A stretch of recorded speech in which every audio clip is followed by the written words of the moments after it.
হচ্ছে আমার গুগু পাখিগুলা, এখানে একটা আছে, এখানে একটা আছে, এটা মাদিটা আর এটা হচ্ছে নটটা। আজকে অনেকদিন আগে হয়তো ভিডিও দিছিলাম যে আমার গুগু পাখিগুলো ডিম দিছে, এখন ডিমগুলোও জমছে সুন্দরভাবে, ডিমগুলো তা দিতেছে, ইয়ে করতেছে, খাবার দাবারও ঠিকভাবে খাইতেছি। কিন্তু আজকে সকালে খাবার দিতে এসে দেখি যে এইরকম ঘটনা ঘটে গেছে। আমি ভাবতে পারি না যে এরকম একটা ঘটনা ঘটবে। আমি আপনাদেরকে দেখাই আগে। এই দেখেন একটা বেবি ফুটছে, এখন বেবিটা একটা বেবি ফুটছে, আরেকটা বেবি হয়তো একটু সমস্যার কারণে ভিতরেই মারা গেছে। আমি আপনাদেরকে দেখাই, এই হচ্ছে বেবিটা, এটা ডিমের ভিতরেই মারা গেছে, হয়তো কোনো একটা কারণে হয়তো সমস্যা হয়েছিল, সেজন্য ডিমের ভিতরে মারা গেছে, বা ডিমটা ভেঙে বেরোতে পারে নাই।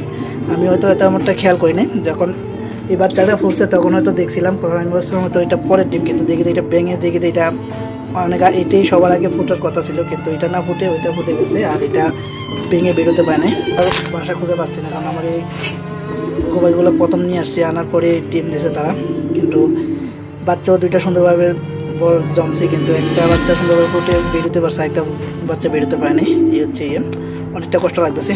অবশ্যই কমেন্ট করে জানাবেন আপনারা, বেবি যদি ফুট ডিমের ভিতরে মারা যায় অনেকটা কষ্ট লাগে। এই হচ্ছে আমার গুগু পাখিটা, নটটা বসে আছে, আর এই হচ্ছে মাদিটা।